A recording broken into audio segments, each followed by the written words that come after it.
সুপ্রভাত আমার ফুল, ফল, পাখি বা প্রকৃতিপ্রেমী বন্ধুরা।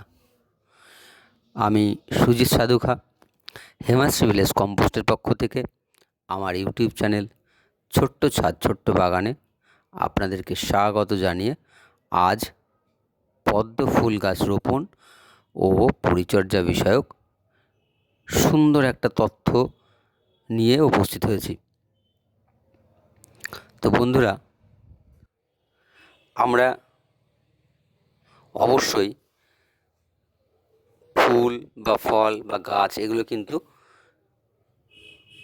পছন্দ করি এবং এই পছন্দটা আমাদের বাড়ির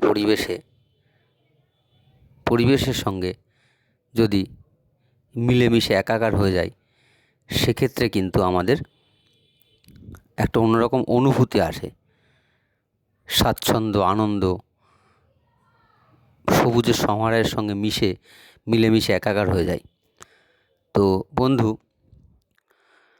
আমার এই ইউটিউব চ্যানেল ছোট্ট ছাদ ছোট্ট বাগানে আপনারা যারা নতুন আছেন, আমার এই ভিডিওগুলো হয়তো প্রতিনিয়তই আপনারা দেখেন।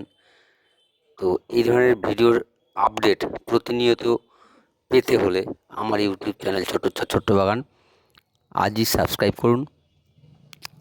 আর অবশ্যই বলবো, এই ধরনের এপিসোডগুলো আপনাদের কেমন লাগছে আপনারা আপনাদের কমেন্টের মাধ্যমে জানাবেন।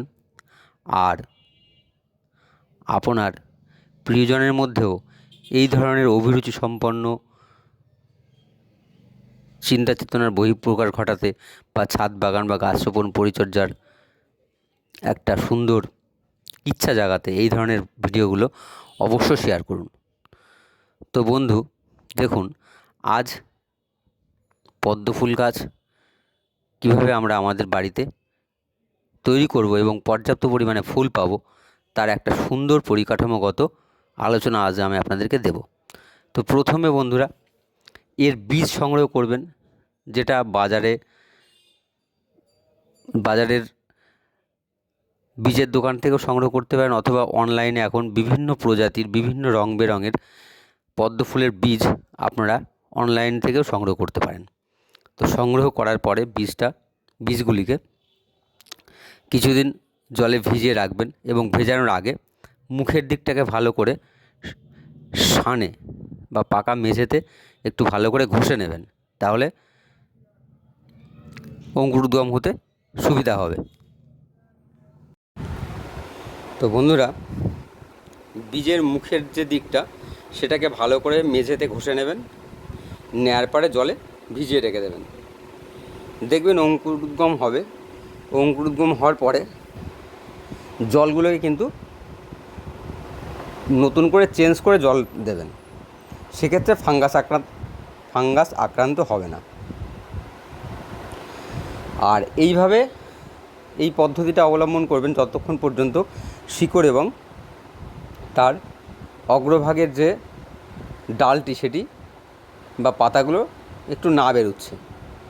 তো এই প্রক্রিয়াটা আপনারা কন্টিনিউ চালাতে থাকবেন। এই প্রক্রিয়া চালাতে আপনারা কিন্তু টবের মাটিটা প্রস্তুত করে নেবেন। পদ্ম ফুল বা পদ্ম গাছ একটু পাঁক টাইপের মাটি পছন্দ করে। তো এই পাঁক টাইপের মাটি আপনারা কীভাবে প্রস্তুত করবেন? ধরেন একটা 15 লিটার জল ধরে এরকম একটা গামলা, 15 থেকে 20 লিটার জল ধরে এরকম একটা গামলার মধ্যে যদি আপনারা পদ্ম গাছ রোপণ করেন, সেক্ষেত্রে 3 কেজি মতো এঁটেল মাটি বা আঠালো মাটি নেবেন, ঝুরঝুরো করে গুঁড়ো করে নেবেন। আর এর সঙ্গে 2 কেজি মতো হেমাশ্রী ভিলেজ কম্পোস্ট উৎপাদিত কম্পোস্ট সার বা জৈব সার সুন্দর করে মিশিয়ে নেবেন। এর সঙ্গে 2 মুঠো হাড়ের গুঁড়ো, 2 মুঠো শিংকুচি, 250 গ্রাম সরিষার খৈলের গুঁড়ো, 2 মুঠো নিম খোল। আমরা যে চা খাই, চায়ের পাতাটাকে চা তৈরি করার পরে পাতাটাকে সুন্দর করে জলে ধুয়ে নিয়ে সেটাকে রোদ্রে শুকিয়ে রাখবেন। এই শুকনো চা পাতা 2 থেকে 3 মুঠো পরিমাণ, এই সকল উপাদানগুলো একত্রিত করে জলের মধ্যে দিয়ে সুন্দর করে চটকিয়ে ভালো করে মাখবেন। মেখে খুব বেশি জল দেবে না, আঠা মতো কাদা মতো হয়ে যাবে, থকথকে কাদা মতো হবে। এবার এই উপকরণের মিশ্রণটি যে পাত্রটিতে আপনারা পদ্ম গাছ রোপণ করবেন সেই পাত্রের নিচের দিকে সুন্দর করে সমান করে রেখে পূর্ণ রৌদ্রে রেখে দেবেন। দেখবেন ধীরে ধীরে ওই মাটিটা আস্তে আস্তে শুকাতে থাকবে এবং একটা সময় দেখবেন খটখটে শুকনো হয়ে গেছে এবং মাটিগুলো ফেটে গেছে। এটা হতে অন্তত 1 সপ্তাহ থেকে 10 দিন সময় লাগতে পারে। তো এই 10 দিন পর্যন্ত আপনারা চারাটিকে সঠিকভাবে প্রস্তুত করার জন্য জল পরিবর্তন করে জল দেবেন এবং ওদিকেও লক্ষ্য রাখবেন। আর এদিকে মাটিটা যখন খটখটে শুকনো হয়ে যাবে তখন ওই মাটির গামলার মধ্যে জল প্রয়োগ করবেন।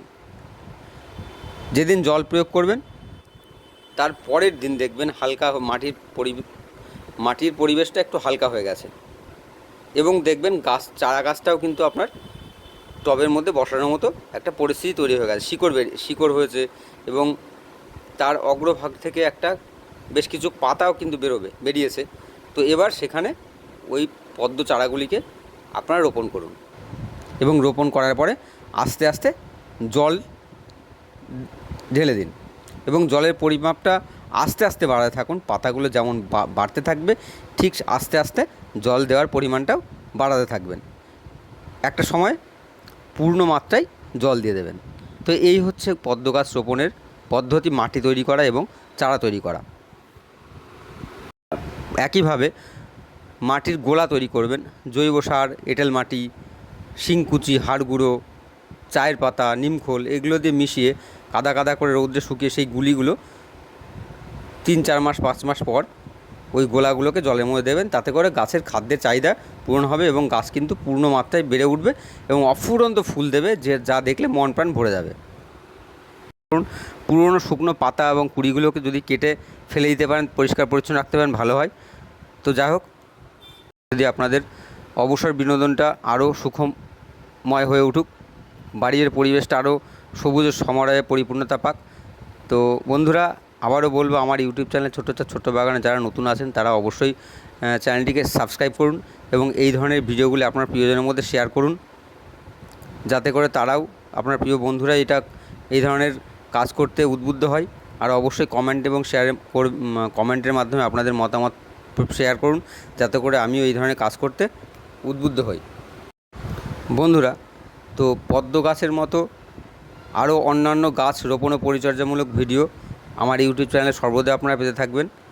তো আশা রাখবো এই ধরনের টিপসগুলো আপনারাও কাজে লাগান, আপনারা আপনাদের বাড়ির পরিবেশকে সবুজের সমারে পরিপূর্ণতা আনুন এবং সকলের সুস্থতা এবং